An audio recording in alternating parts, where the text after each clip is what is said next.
باج وەک ئەرکێکی نیشتیمانی کە ئەمڕۆوادەکەی کۆتایی پێبێت دوایەوەی کە حکوومەت هێرێمی کوردستان ماوەی ساڵێکی دیاری کرد بۆی کە ئەو کەسانی کە یانوێ باج بدەن ماوەکی بۆ درێژکردبوونەوە و لێخۆشببوونی بۆ ڕاگەاند بەڵامی دی لێخۆشببوون نییە لە دانی ئەو ئەرکە نیشتیمانیە. بۆیە ئێمە ئەمڕۆ میوانداری دکتۆر کەمال وەرتیمان کردووە کە بەڕێوەبەری گشتی باج و خانوبەرەی میریە ڕاستەوخۆ لەگەڵمان دەبێت لە هەولێرەوە. سڵاوت لێبێت دکتۆر کەمال، پێم بڵێت تاوەکو ئێستا چەند کەس سوودمەند بوون لەو داشکانە بە تایبەتە و ساڵی کە حکوومەت هێرمی کوردستان لێخۆشببوونی دەرکرد، ئەگەر بە ڕێژەش بێت سەدا چەندە؟ بناوی خوای گەورە و میهرەبان، سەرەتا ڕێز و سڵاوم بۆ بینەرانی کەی 24. لە ڕاستیدا بابەتی لێخۆشببوون لە سزا و سووی دواکەوتن دەگەڕێتەوە بۆ پێشنیاری وەزارەتی دارایی و ئابووری لە کاتێکدا کە کوردستان وڵاتەکەمان بە قەیرانێکی زۆر جدیدا تێدەپەڕێت لە سۆنگەی پەرۆشی و خەمخۆری حکوومەتی هەرێمی کوردستان بۆ هاوڵاتیانی خۆی و خودی جەنابی سەرۆکی حکوومەتی هەرێمی کوردستانیش هەردەم ڕاستپاردە و ڕێنوێنی جەنابیان ئەوەیە کە هاوکاری و یارمەتی خەڵکی بە کۆی گشتی بکرێت و لە نێواندا خەڵکانی هەژار و کەم دەرامەت. تەمان ئەو بڕیارێکی زۆر باش بوو لە کاتێکی زۆر گونجاودا دەرکرا، بدایەت بۆ 3 مانگ بوو، دواتر بۆ 3 مانگی تر درێژکرایەوە. خەڵکێکی یەکجار زۆر بێشمار ڕویان لە فەرمانگەکانی باز کرد. تەمان هەر باز نەبوو، ئەوەی لە باز بوو سزا و سووی دواکەوتن بوو، غەڕامەی تاخیری بوو، بەڵام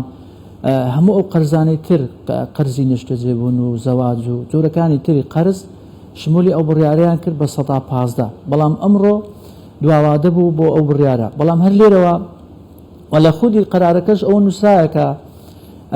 ئەم قەرارە درێژ ناکرێتەوە. بەڵام دوای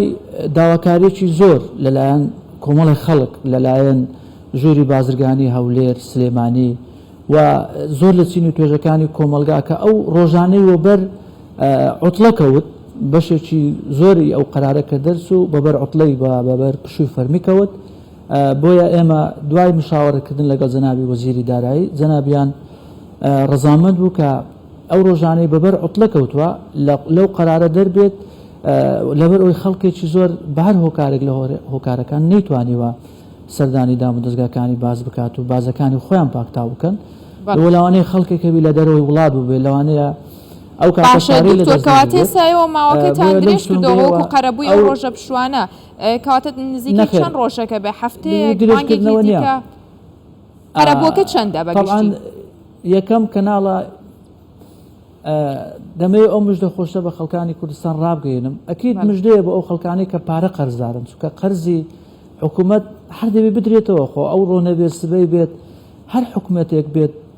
ئەو قەرزانەی کە لە لای خەڵکە زیادش دەکات، چونکە هەموو ئەو قەرزانە سزا و سویان دەچێتە سەر. باجیش مافێکی گشتیە تەوان کە وەردەگیرێت بۆ خەزینەی دەوڵەتت، مافی خەڵکی هەژار و کەم دەرامەتە، چونکە یان بەڕاستەخۆ یان بە ناڕاستەخۆ ئەو پارێکە کۆ دەکرێتەوە لە بەرژەوەندی چینی هەژار و کەم دەرامەتان خرج دەکرێت. زۆربەی زۆری موچەخۆر کەم لەوانەیە یان چینی مامناوەندە یان هەژارە، یانیش بە شێوەی ناڕاستەخۆ ئەو پارەی لە خزمەت گوزارش سەرچیەکان خرج دەکرێت، ئاوە کارەبایە، خستەخانەیە، تربیەیە، لە هەموو سێکتەرە گشتەکان. بەڵام لەبەرەوەی ئەو قەرارە ماوەیەکی زۆر عوتڵەی پشووی کەوتە ناو، بۆ نمونە پشووی جەژنی قوربان کە 1 هەفتە بوو. لە نەتیجە دوای ئەو مشاوەرەیە کە لەگەڵ جەنابی وەزیری ئەوەکو قەرەبوویەکە بۆ ئەو خەڵکانەی کە نەیانتوانیوە سەردانی دام و دەستگاکانی باز بکەن لە هەرێمی کوردستان و جەنابی وەزیری دارایی ڕەزامەند بوو ئەو ماوەیە قەرەبوو بکرێتەوە لە بۆ خەڵکان. هەم ئەنجومەنی وەزیرانیش کۆکن لەسەرەوەی ئاسانکاری و هاوکاریەکی زۆر بۆ خەڵکانی هاونیشتیمانیانی کوردستان بکرێت و لە ئەرچی حکوومەتیشە بەڕاستی واجبە لەسەر شانی حکوومەت زۆرترین ئاسانکاری بۆ خەڵکان بکا بۆی بتوانن قەرزەکانیان بدەنەوە. ڕێژەی ئەو ماوەیە کە بەبەر ئەو پشوانەکەوت 30 ڕۆژی تەواوە و یەکەم جاریشە ئەوڕۆ ئێمە ئەو مژدەیە بە خەڵک بدەین لە کەناڵە خۆشەویستەکەی کەی 24ەوە کە ئەو مدەیە مانگێکی تر خەڵک دەتوانن سوودمەند بێن بازەکانیان پاکتاو بکەن بە زووترین کات، چونکە ئەو بازەکە کۆ دەکرێتەوە لە نەتیجە لە بەرژەوەندی تێکڕای چین و توێژەکانی کۆمەلگایە و حکوومەت لەبەرەوەی ئێستا لە قەیرانێکی زدیدایە ئێستا ئێمە لە نیزاعێکی زۆر چڕ و پڕ و یان گشتگیرداین لەگەڵ حکوومەتی ئیتیحادی تەواوی شایستە داراییەکانی هەرێمی کوردستانی بڕیوە بۆیە حکوومەتی هەرێمی کوردستان ئێستا ناچارە پشت بەخۆی ببەستێت طبعاً ئەوە خاڵی ئیجابی سلبی هەیە بەشێکی لەوانەیە فشار و زخوت لە هاوڵاتی بکرێت لەلایەنشی ئەوەیە کە ژێرخانی ئابووری هەرێمی کوردستان ئێمە لەو دەرۆزە و دەرۆزەکاریە کە پێشتر خەڵکانێک لە بەغداکە سەردانمان دەکردن وەکو بەچاوێکی تر سەیری وەفدی حکوومەتی هەرێمی کوردستان و حکوومەتی هەرێمی کوردستانیان دەکرد کە وەکو خێرێک بە هەرێمی کوردستان بکەن سزای ئەوەی کە ئەو مافانە لە دەستوری عراقی دائیم هەموو ئەو مافانە جێگیر کراون بە یاسا جێگیر کراون. باشە دکتۆر پێشاگەر زۆر ئەو خۆبژێویە هەرێمی کوردستان ئەفۆم دەکەیت خوا ئەو پەیامە بگا ئەو پەیامە بگا بە کورتی خوا ئەو پەیامە بگا ئەو خۆبژێوی ئێستا هەرێمی کوردستان و حکوومەتی هەرێمی کوردستان و کابینەی نوێم یار و نەیاری تووشی شۆ کردووە کە ئێمە توانیمانە لەسەر پێی خۆمان بوەستین و سەرەڕای ئەوەی کە تەواوی شایستە داراییەکانی هەرێمی کوردستان بڕداوە لەلایەن بەناقانونی و بەناشەرعی لەلایەن حکوومەتی ئیتیحادیەوە کەچی ژیان و گوزەران و موچە و خزمەت گوزاریەکانیش بەردەوامن ئەگەر کەم و کوڕیشە بێ بەڵام ئەوە دەستکەوتێکی یەکجار گەورەیە بۆ یەکەم جارە لە مێژووی حکوومەتی هەرێمی کوردستان لەسەر پێی خۆی بوەستێ و پشت بە داهاتە ناوخۆیەکان و داهاتی نەوتی خۆی ببەستێت و حکومڕانی و شەلەلی خزمەت گوزاری گشتەکانیش نەکەوێت. بەڵێ دکتۆر لەگەڵەوەی کە حکوومەتی هەرێمی کوردستان جارێکی دیکە چانسیدایەوە بەو کەسانی کە بە باج بدەن ئەوە 30 ڕۆژی دیکەش وەکو قەرەبوو پێیانە بەخشرێ بەڵام لە کاتێکە هێشتا کەسانێکان ئامادەنین باجەکانیان بن ئایا سزاکانی کە بۆیان دانراوە چییە؟ لە ئێوە ئاماژەتان بۆ کرد کە ڕێکاری تایبەت و دژ بەوان دەگیرێتە بەر ئەو ڕێکارانە چییە؟ طبعاً باس کە وەردەگیرێ باس مافێکی گشتیە بۆ گەنجینێ دەوڵەتە لە هەموو دنیا باس حکوومەت تاکە سەرچاوی داهاتیان یان سەرچاوی سەرەکی داهاتیان باجە و لە دەستوری عێراقیش مادە 27 مادە 28 دەڵێ باز بە یاسا دەچەسپێنرێت مادە 27 دەڵێ تەواوی کۆمەلگا تەواوی تاکەکانی کۆمەلگا هەمویان بەپرسن لە پاراستنی مافی گشتی یەک لەو مافانە باجە و باز پێویستە کە پێناسەی باز دەکەی باز بڕێکە لە پارە وەردەگیرێت بە شێوەی ئیکراه بەبێ مقابل کەواتە باز مافێکی گشتێ پێویستە وەربگیرێت خەڵکێک ئێمە لە حکوومەت هەموو ئاسانکاریەک هاوکاریەک تا زۆر حاڵەت هەیە ئێمە زۆرترین هاوکاری هاوڵاتیان و هاونیشتیمانیان دەکەین جارێکەم شت کولتوری بازدان شۆ ببێتەوە دووەم شت خەڵک فێری ئەو ببێت کە ئەو بازە لە خزمەتی ئەوە و بۆ ئەوە و لە پێناوی ئەوە بۆ هیچ کەسێک نییە بۆ شخصێکی تایبەت نییە بەڵکو بۆ ئیدامەدانە بە خزمەت گوزاریەکان بە حکومڕانیەکی ڕەشید بە عەدالەت و بە نەزاهات و لە هەمان کاتدا ئەگەر کەسێک ئامادە نەبێت مافی گشتی زەوت بکە تۆ وەکو هاوڵاتێک دەتوانی مافی تاکە کەسێک زەوت بکەیت ئەکەیت پەنا بۆ یاسا دەبات. ئێمەش لە حکوومەتی هەرێمی کوردستان بە ژێرەی ئەو یاسانی کە بەرکارن ئێستا ئێمە ئیشیان پێ دەکەین لە عێراق و لە هەرێمی کوردستانیش ئەوەیە کە کەسێک باز نەدات ئینزار دەکرێت دوای ئینزارەکە منع سەفەر دەکرێت حجزی ئەموال دەکرێت قانونی تەحسیلی دیونی حکومیمان هەیە ژمارە 56 ساڵی 77 ڕاستەوخۆ مدیر عام دەتوانێت جێبەجێ بکات ئێستا ئەمە ئەو ڕێکارانە دوای ئەو مدەیەکە تەواو دەبێت بە ناچاری ئێمە حەزمان لەوە نییە حەزمان لێیە خەڵک حکوومەت بەی خۆی بزانێ وڵاتەکە بەی خۆی بزانێ ئەو پابەندیە دارایانەی کە هاوڵاتی لەسەرەتی هەروەکو چۆن هاوڵاتی حەق خۆیەتی حکوومەت موچەی بۆ دابین کە و خزمەت گوزاریەکانی بۆ دابین کە لە مقابل ئەوەش ئەرچی هاوڵاتی یان مافی حکوومەتە کە هاوڵاتی هەستێت بە دابینکردنی بێپارەی کارەبا و ئاو و شارەوانی پەیوەندی بە باجەوە نییە باز ئەو بڕەپارەیە کە لە دایرەی باج وەردەگیرێەوە باز ببێ مقابلە ئەو بازش لە نەتیجە لە خزمەتی هاوڵاتی سرف دەکرێت کەواتە ئەگەر کەسێک دوای ئەو مدانە ئامادە نەبێ ئەو بازە پاکتا بکا بیداتەوە بە گەنجینەی گشتی